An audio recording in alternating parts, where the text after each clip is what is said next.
Hello, I'm William from Greencrop and welcome to another product walk round video. Today we're having a look at the Veneroni RKT100 Slurry PTO-driven pump. As you can see, it comes standard on this galvanised frame.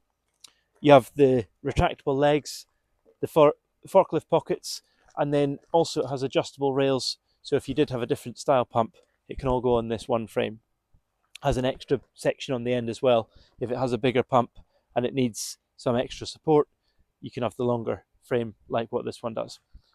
So this is on basic outlet pipe work, 4-inch ball valve, 4-inch pipe work, and we do it on a standard male Bauer outlet. So for priming, dead simple, you'd switch this valve off, open this one, prime up the pump, which is done with this hydraulic driven vacuum pump. It sucks the slurry in up through the inlet, and then when the slurry reaches here, there's a rubber spherical ball sits in here. When it gets up, hits the top of the valve, then there's a slightly different noise on the tractor, and then that's when you know it's primed. It can still leak through here, and we've got a safe tank to sort that out, so you've still got the opportunity for slurry to be in here without causing any damage to the vacuum pump. But if you do start seeing slurry coming up through these pipes, then definitely time to switch off and then engage the PTO. Once you're ready to do that, then you would still switch that off, open that one, send the slurry. On the hydraulic primer, we've got the 1/2-inch probes, and on this one we've got a check valve in the line to stop you putting the primer in the wrong direction, and they just sit in there neatly.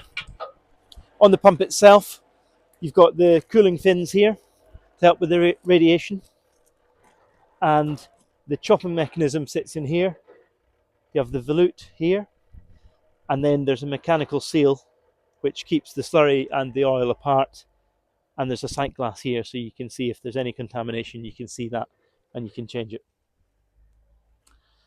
Coming round again to the front, we've got Cat2 standard linkage, and then round here we've got the flap on the bottom of the safe tank. That just lets, if slurry does get to here, it lets it drip out and away, and then when it comes to create its vacuum, it'll suck that closed and then it'll create its vacuum.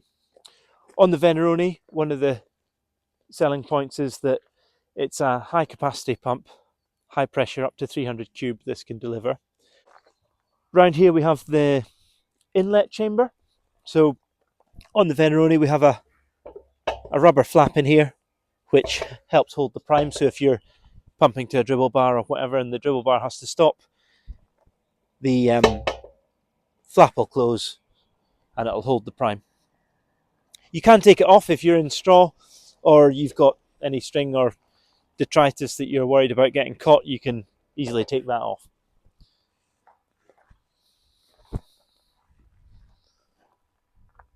The primer has a oil bottle here which drips vacuum tank oil into the head of the primer to keep it lubricated.